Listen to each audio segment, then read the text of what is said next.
Et si l'histoire du Mahdi ne commençait pas au moment où le monde le reconnaîtra, mais bien plus tôt, dans le silence, dans l'enfance, dans un pays que personne ne soupçonne. Si tu fais partie de ceux qui cherchent à comprendre les signes de notre époque, abonne-toi dès maintenant à la chaîne Témoins d'Allah. Et si tu nous regardes depuis la France, la Suisse, la Belgique ou le Canada, ton soutien est essentiel. Ces terres sont au cœur de ce dont nous allons parler. Car aujourd'hui, nous allons aborder une question rarement posée. Dans quel pays le Mahdi viendra-t-il au monde en tant qu'enfant? Ce que l'on sait et ce que l'on ne dit pas. Lorsque l'on évoque le Mahdi, les esprits se tournent instinctivement vers le futur. Un homme qui apparaîtra au moment où le monde sera au bord du chaos, un guide capable de rétablir la justice et d'illuminer les ténèbres. Les récits que nous connaissons le présentent comme une figure publique, comme un phare dans la tempête, une personne dont le nom et l'autorité seront bientôt connus de tous. Mais il existe un voile que très peu osent soulever. Un voile qui cache une réalité moins spectaculaire, mais infiniment plus profonde. Son enfance, le pays où il a grandi, et la manière dont son esprit s'est formé loin des regards ceux du monde. Les textes classiques, lorsqu'ils mentionnent le Mahdi, parlent de sa mission et de son rôle à la fin des temps, de sa justice et de sa capacité à guider les peuples. Ils esquissent la grandeur de son action, mais laissent dans l'ombre les années silencieuses qui l'ont précédé. C'est là que réside le mystère. Très peu s'attardent sur les premières années de sa vie, sur ces moments où, déjà, la personnalité d'un homme qui bouleversera l'histoire se forge. Et pourtant, pour comprendre sa mission, il est impératif de contempler cette période méconnue. Tout être destiné à une mission exceptionnelle ne surgit jamais par hasard. L'histoire est remplie de figures qui ont d'abord vécu dans l'ombre avant que la lumière ne les révèle. Des philosophes, des leaders, des prophètes. Tous ont connu une enfance ou une jeunesse faite d'observation, de silence et d'apprentissage discret. Leur grandeur ne vient pas seulement de l'époque où ils agissent, mais des années où ils se préparaient à agir, souvent dans des conditions ordinaires, invisibles, parfois même solitaires. Le Mahdi ne fait pas exception. Avant de devenir ce phare attendu, il était un enfant. Et cet enfant, comme le monde ne le saura jamais, était lui aussi façonné dans le secret et la discrétion.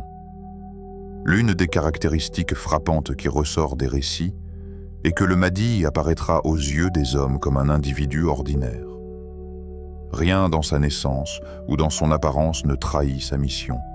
Il ne portera ni couronne ni insigne. Il ne sera pas reconnu comme prophète ni comme chef religieux avant le moment de sa révélation. Et c'est précisément ce qui rend sa trajectoire si intrigante. La grandeur ne s'affiche pas. Elle se construit dans le silence et l'invisible. L'enfant Mahdi passera inaperçu aux yeux de la société, mais chaque regard attentif pourra percevoir quelque chose d'inhabituel.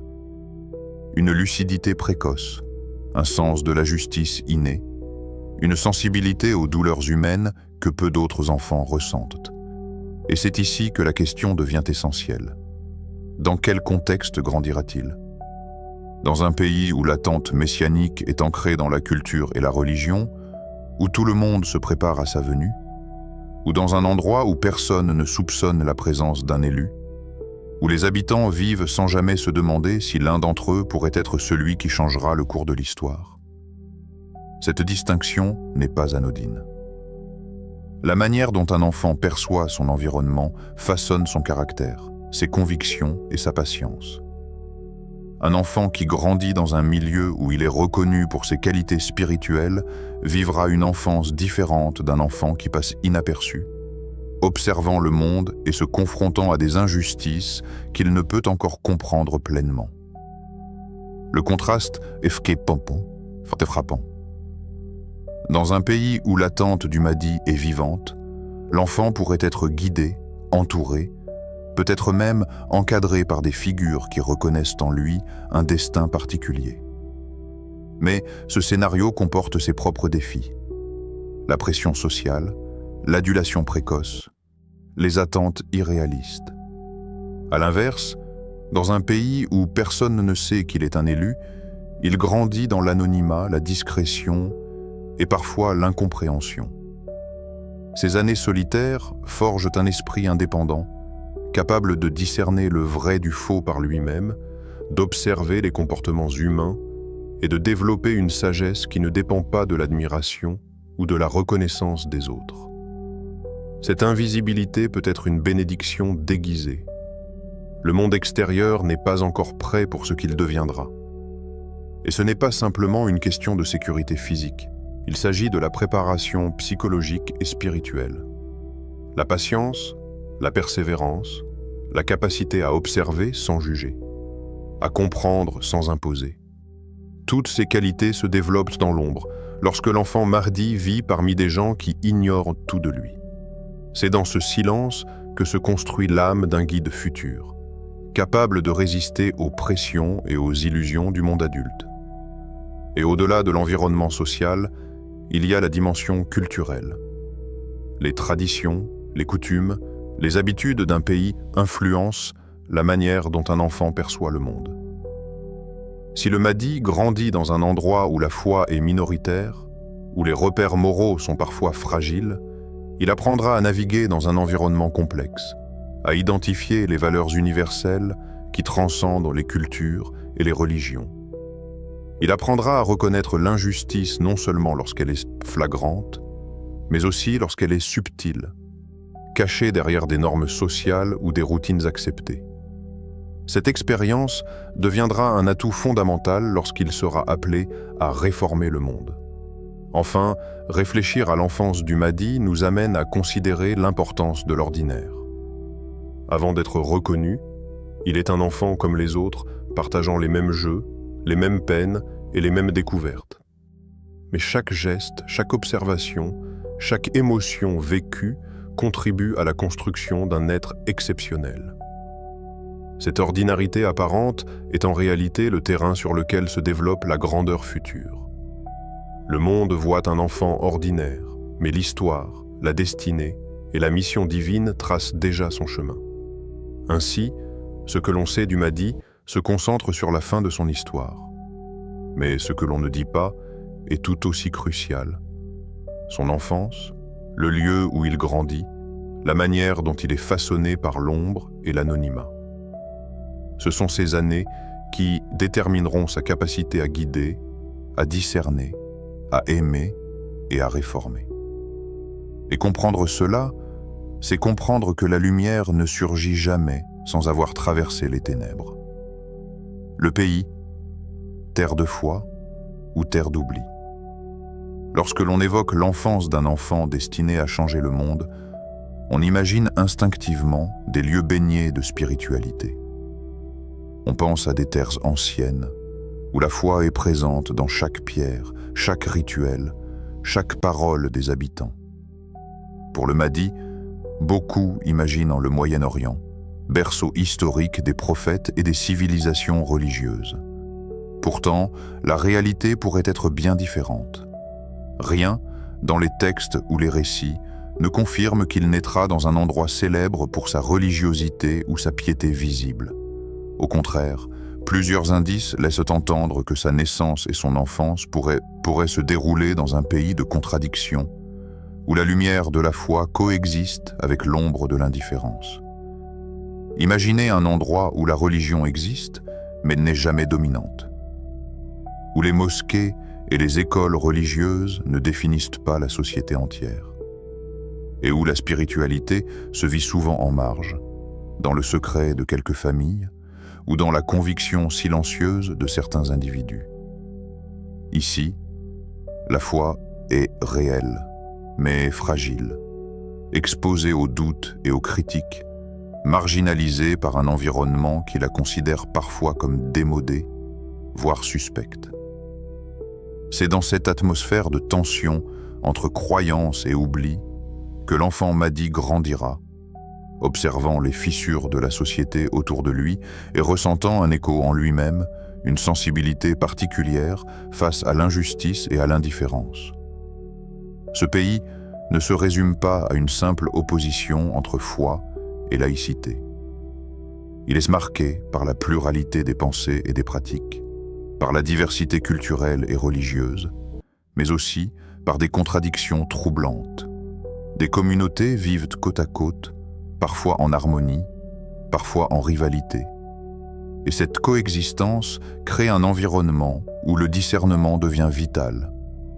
L'enfant Mahdi y apprendra à reconnaître la sincérité, à identifier ce qui est vrai au-delà des apparences et à ressentir la profondeur des cœurs humains même lorsqu'ils se perdent dans le matérialisme, le doute ou la superficialité. Dans ce pays, le jeune Mahdi ne sera pas entouré d'admirateurs ou de mentors qui reconnaissent son destin. Il ne sera pas dans un environnement où chaque geste ou parole est interprété comme un signe messianique. Au contraire, il sera différent sans le savoir, un observateur silencieux dans une société occupée par ses routines et ses préoccupations. Il percevra instinctivement ce qui est faux, injuste ou hypocrite, sans pouvoir encore l'exprimer clairement. Chaque injustice qu'il remarque, chaque hypocrisie qu'il observe, chaque compromission morale qu'il vit de près ou de loin laissera une trace en lui, forgeant un sens aigu de la justice et de la lucidité. Ce pays n'est pas seulement un décor. Il est une véritable école pour l'enfant Mahdi. Cet enfant n'est pas seulement sensible aux injustices visibles. Il perçoit également les tensions subtiles, les non-dits et les contradictions que les sociétés cherchent à ignorer. Un sourire hypocrite, une parole creuse, un comportement injuste. Tout cela résonne profondément en lui. Il développe ainsi une intuition remarquable, une capacité à lire les émotions et les intentions d'autrui avec une acuité qui dépasse largement son âge. Cette perception intuitive n'est pas un don spectaculaire que l'on pourrait admirer. Elle est silencieuse, presque imperceptible, mais essentielle. C'est la graine de la clairvoyance et de la sagesse qui feront plus tard sa force en tant que guide. Le Mahdi ne cherche pas à se distinguer. Il ne réclame pas d'attention ni de reconnaissance. Au contraire, il s'efface dans le quotidien, observant le monde avec un regard attentif et critique. Cet effacement volontaire n'est pas le signe d'une faiblesse. C'est une préparation consciente et inconsciente à la responsabilité qui l'attend. Les années passées dans cette discrétion enseignent l'humilité, la patience et la résilience. Elles l'aident à comprendre que la grandeur ne se mesure pas à la reconnaissance immédiate, mais à la capacité de rester juste et intègre même lorsque personne ne regarde. Pour ceux qui l'entourent, cette enfance peut sembler solitaire, parfois même incompréhensible. Il peut être perçu comme étrange, introverti ou distant. Certains camarades et même certains adultes pourraient avoir du mal à comprendre sa profondeur intérieure. Mais cet isolement apparent n'est jamais un accident. Il est le reflet d'une réalité plus grande. Le Mahdi doit apprendre à exister en tant qu'individu doté d'une conscience supérieure, à développer une force intérieure qui ne dépend pas des approbations extérieures. Chaque moment de solitude, chaque instant où il se sent différent contribue à renforcer son caractère et sa capacité à guider sans dépendre de l'adulation ou du soutien des autres. Cette singularité dans l'enfance ne se limite pas à sa perception de la justice ou à sa sensibilité émotionnelle. Elle se manifeste également dans son rapport au monde spirituel et moral. Même jeune, il ressent une résonance particulière avec ce qui est vrai et pur, et un rejet instinctif de ce qui est corrompu ou mensonger. Il développe ainsi un sens moral précoce, une boussole intérieure qui le guidera tout au long de sa vie.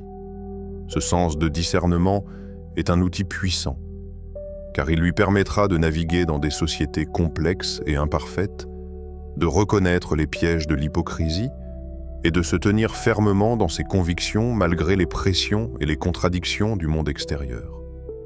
Mais ce n'est pas seulement sa lucidité qui le distingue, c'est aussi sa capacité à ressentir profondément le monde. L'enfant Mahdi est profondément empathique. Il absorbe la peine, la frustration et la douleur des autres comme s'il s'agissait des siennes. Cette empathie, loin de le rendre faible, le rend incroyablement fort. Elle façonne une compréhension intime des êtres humains qui dépasse la simple logique ou l'analyse rationnelle. Elle lui permet de percevoir les besoins des autres, d'anticiper les dangers moraux et spirituels et de préparer en silence une guidance qui sera un jour universelle. Enfin, l'enfance discrète du Mahdi est un apprentissage du temps et de la patience. Il apprend que certaines vérités ne peuvent être révélées trop tôt, que certaines capacités doivent mûrir avant de se manifester. Les années passées dans la discrétion, à observer et à ressentir, sont les fondations invisibles de sa future mission. Chaque émotion vécue, chaque injustice remarquée, chaque question non posée et chaque pensée silencieuse deviennent des pierres dans l'édifice de sa sagesse et de son discernement. Ainsi, cette enfance apparemment ordinaire est en réalité extraordinairement profonde. Le Mahdi n'a peut-être pas encore montré au monde sa grandeur, mais elle est en train de se construire, pas à pas, dans le silence, dans l'observation et dans l'intensité de ses ressentis. Il est la preuve vivante que la préparation précède toujours l'action, que la patience forge la force et que la discrétion peut précéder les plus grandes révélations. L'enfant Mahdi, incompris mais attentif, solitaire mais lucide, est déjà sur le chemin de la mission qui marquera l'histoire du monde. Et si c'était un pays francophone ? Lorsqu'on évoque l'enfance du Mahdi, l'imaginaire collectif tend instinctivement vers des régions du Moyen-Orient, des terres baignées de traditions religieuses séculaires, où la foi imprègne chaque aspect de la société. Pourtant, si l'on s'éloigne des idées reçues, une hypothèse inattendue émerge. Et si le Mahdi avait grandi, ou grandissait encore, dans un pays francophone, loin des clichés et des projections religieuses traditionnelles?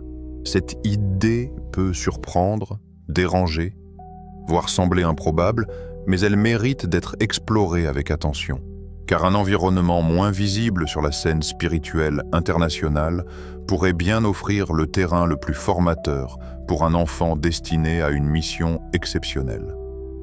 Les pays francophones que l'on peut considérer dans cette hypothèse, la France, la Belgique, la Suisse ou le Canada, partagent un certain nombre de caractéristiques sociales et culturelles qui façonnent profondément ceux qui y grandissent. La foi y est souvent vécue de manière discrète. Contrairement aux sociétés où la religion domine la vie quotidienne, ici, elle se pratique de manière subtile, parfois privée, parfois marginalisée. Les musulmans, bien qu'ils forment des communautés significatives, restent minoritaires dans la société globale. Ce contexte impose aux croyants un exercice constant de discernement et de patience, de subtilité et de discrétion. Un enfant comme le Mahdi, grandissant dans un tel environnement, apprend très tôt à naviguer entre deux mondes. Il observe les règles et les systèmes de la société qui l'entoure, mais ne s'y conforme pas entièrement, car il possède une conscience intérieure plus aiguë que celle de son âge. Il doit comprendre sans forcément adhérer, analyser sans être impliqué et reconnaître ce qui est juste malgré les pressions sociales qui l'incitent à se taire. Cette immersion dans la complexité des systèmes humains forge un esprit lucide, capable de percevoir la vérité derrière les apparences et de discerner les nuances de la morale humaine. Dans ces sociétés francophones, la pression sociale pousse souvent au silence religieux. Il ne s'agit pas d'hostilité ouverte, mais d'une invisibilité imposée par la majorité. Les enfants musulmans, en particulier, sont souvent confrontés à l'impératif de cacher leurs pratiques, de s'adapter, et parfois de ne pas exprimer leur foi publiquement pour éviter le jugement ou l'exclusion. Pour l'enfant Mahdi, cette expérience ne serait pas un simple obstacle, mais une véritable école de résilience et d'introspection. Apprendre à exister dans la discrétion, à cultiver sa foi intérieure tout en restant intégré dans un monde qui l'ignore, prépare le futur guide à mener avec discernement, à agir sans spectacle et à observer avant de parler. Ces pays offrent également un terrain unique pour comprendre la pluralité et la diversité humaine. La France, la Belgique, la Suisse et le Canada sont des sociétés multiculturelles, où des communautés de différentes religions, langues et cultures coexistent. L'enfant Mahdi y observe une variété de comportements, de valeurs et de croyances. Il voit la coexistence, mais aussi les tensions, les compromis et les contradictions. Il apprend que la morale n'est pas toujours universelle et que la justice peut être interprétée différemment selon le contexte. Cette richesse d'expérience contribue à former une vision globale, une capacité à comprendre et à guider des peuples variés sans tomber dans le dogmatisme ou le simplisme. Un autre aspect essentiel est la quête spirituelle silencieuse que l'on retrouve dans ces sociétés. Les cœurs sont souvent en recherche de sens, même lorsque les structures sociales et culturelles semblent éloignées de la foi. L'enfant Mahdi ressent cette quête autour de lui. Il perçoit les frustrations, les doutes, les interrogations existentielles et le besoin de repères. Il apprend à comprendre ses aspirations, à percevoir les besoins spirituels des autres et à développer une empathie profonde. Cette empathie silencieuse sera plus tard l'un des outils essentiels de sa guidance. Grandir dans un pays francophone, c'est aussi se confronter à des contrastes constants. D'un côté, la laïcité et l'indifférence religieuse. De l'autre, des communautés qui vivent intensément leur foi, parfois dans l'ombre. D'un côté, la modernité et la rationalité qui façonnent la société. De l'autre, des valeurs traditionnelles et morales qui persistent dans le quotidien. L'enfant Mahdi apprend ainsi à naviguer entre ces pôles, à saisir ce qui est authentique et durable, et à ne jamais se laisser égarer par les illusions ou les apparences. Cette éducation silencieuse, faite d'observation, d'intuition et de patience, est un précurseur discret de sa future mission car elle lui enseigne à discerner l'essentiel, à ignorer le superflu et à agir avec prudence et sagesse. Enfin, ces terres francophones offrent un paradoxe fascinant. Un environnement où la foi peut sembler minoritaire et marginalisée, mais où chaque défi est une occasion de renforcement intérieur. Pour l'enfant Mahdi, chaque moment de solitude, chaque incompréhension ou rejet subtil devient une école de force morale et de discernement. Ces expériences lui permettent de développer une résilience exceptionnelle, une capacité à rester ancré dans la vérité, à percevoir la justice même lorsqu'elle est absente et à comprendre profondément les faiblesses et les contradictions des êtres humains. Ainsi, si l'on considère que l'enfance du Mahdi pourrait se dérouler dans un pays francophone, on comprend que cette hypothèse n'est pas un hasard. La discrétion religieuse, la minorité musulmane, la diversité culturelle, la pression sociale et la quête spirituelle silencieuse créent un terrain idéal pour former un esprit lucide, patient et résilient. Un enfant ainsi façonné sera capable, plus tard, de naviguer dans un monde complexe, de discerner le vrai du faux et de guider avec clairvoyance, sagesse et empathie. Ce pays, loin des projections traditionnelles, pourrait être le théâtre silencieux mais déterminant de la naissance d'un guide universel. Pourquoi cette enfance est essentielle à sa mission? Lorsqu'on observe les grandes figures de l'histoire, il devient évident que leur force ne provient pas uniquement des livres ou des enseignements théoriques. Elle se forge dans la réalité, dans l'expérience, dans les confrontations silencieuses avec un monde imparfait. Le Mahdi ne fera pas exception. Sa mission universelle ne pourra être accomplie uniquement par des connaissances apprises dans des textes ou des écoles. Elle exige une compréhension profonde des êtres humains, une perception subtile des cœurs et des sociétés, et une expérience intime de la complexité de la vie. Cette préparation commence dès son enfance, et la singularité du lieu où il grandira, qu'il s'agisse d'un pays francophone ou d'un environnement inattendu, devient alors un facteur décisif. L'enfance du Mahdi, dans un contexte où la foi est minoritaire ou discrète, ne sera pas un handicap, mais une école exceptionnelle. Chaque jour, il sera confronté à des nuances, à des contradictions, à des comportements humains complexes. Il y apprendra à observer sans juger, à comprendre sans imposer, et à développer une patience que peu d'individus peuvent maîtriser dès leur jeunesse.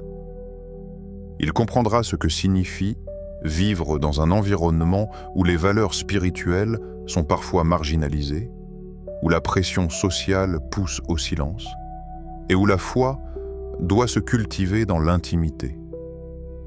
Ces expériences forment un esprit capable de discerner les vérités cachées et de comprendre, pour les besoins profonds des hommes, ce qui sera crucial pour sa future mission. Cette enfance particulière permettra au Mahdi de comprendre la mentalité occidentale. Dans des sociétés francophones modernes, marquées par la rationalité, la diversité et parfois le scepticisme religieux, il percevra les logiques et les doutes qui façonnent les comportements humains. Il apprendra que la foi et la morale ne s'imposent pas par la force, mais qu'elles doivent être comprises et intériorisées. Cette compréhension est capitale. Sa mission n'est pas de contraindre ou de dominer, mais de guider et de réformer.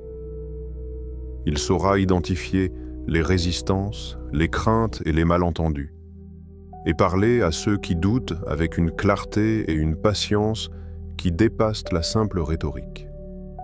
Son enfance lui permettra également de réformer sans brutalité.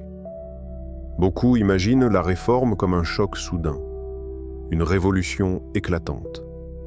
Mais la vraie transformation exige de la finesse, de la subtilité et une profonde compréhension de la nature humaine. Le Mahdi, forgé dans un contexte où les défis spirituels sont subtils mais constants, apprendra à influencer par l'exemple, à corriger avec sagesse et à conduire les cœurs vers la justice sans provoquer de ruptures inutiles. Son expérience précoce du monde réel lui enseignera que la réforme durable naît de l'alignement entre la raison et la foi, entre la patience et l'action, et que chaque geste doit être réfléchi pour produire un impact réel et durable. De plus, cette enfance lui permettra de rassembler sans imposer. Il comprendra intuitivement que l'autorité ne naît pas de la domination, mais de la légitimité acquise par la sagesse et l'intégrité. En grandissant dans un environnement où la foi et la morale sont parfois mises à l'épreuve, il observera les divisions, les désaccords et les fractures sociales. Cette observation silencieuse développera en lui une capacité exceptionnelle à rapprocher les individus et à unir des communautés disparates autour de valeurs universelles, sans recourir à la coercition ou à la contrainte. Il saura parler au cœur de manière à susciter l'adhésion volontaire et la confiance profonde, car il aura lui-même expérimenté la nécessité de trouver un équilibre entre la conviction personnelle et la compréhension des autres.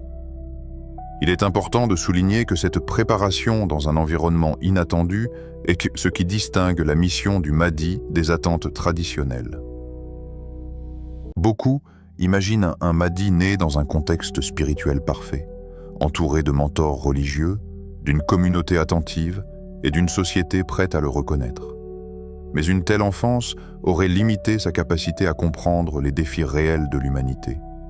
La réforme véritable naît souvent là où la foi est mise à l'épreuve, et là où les convictions sont confrontées au doute, où la justice et la moralité doivent lutter contre l'indifférence et la corruption. C'est dans cette confrontation silencieuse avec la complexité du monde que se forge la capacité de guider, avec discernement et compassion. Chaque injustice observée, chaque incompréhension ressentie, chaque question non résolue durant son enfance constitue une leçon essentielle. Ces expériences permettent à l'enfant Mahdi de développer une vision globale et une profondeur d'âme qui seront indispensables lorsqu'il sera appelé à mener sa mission. Il ne s'agit pas seulement de connaissances théoriques ou d'enseignements religieux. Il s'agit d'une compréhension intime des cœurs humains, d'une lucidité sur les sociétés et d'une capacité à anticiper les résistances et les besoins des peuples.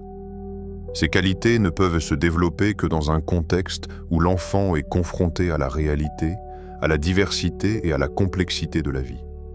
Enfin, cette enfance inattendue établit un précepte fondamental pour sa mission. La patience est la clé. Il apprendra que la transformation ne se produit pas instantanément, que chaque cœur a son rythme et que chaque société évolue à travers des processus subtils mais puissants.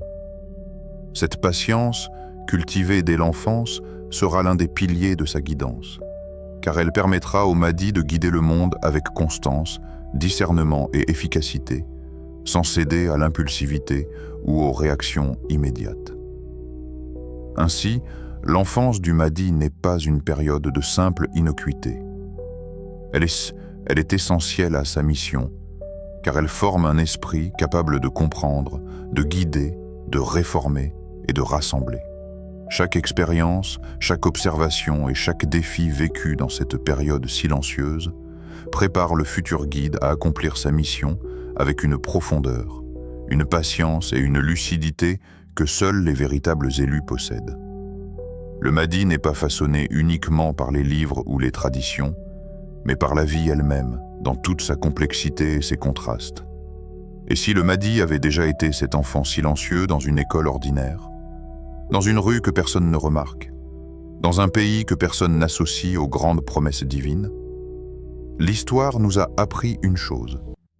Les plus grands bouleversements commencent toujours loin des regards. Reste attentif, reste humble, et surtout, ne limite jamais la sagesse divine à tes propres attentes. Si ce contenu t'a interpellé, abonne-toi à la chaîne Témoin d'Allah et partage cette vidéo. Car comprendre les signes n'est pas une distraction, c'est une responsabilité. À très bientôt pour un nouveau dévoilement.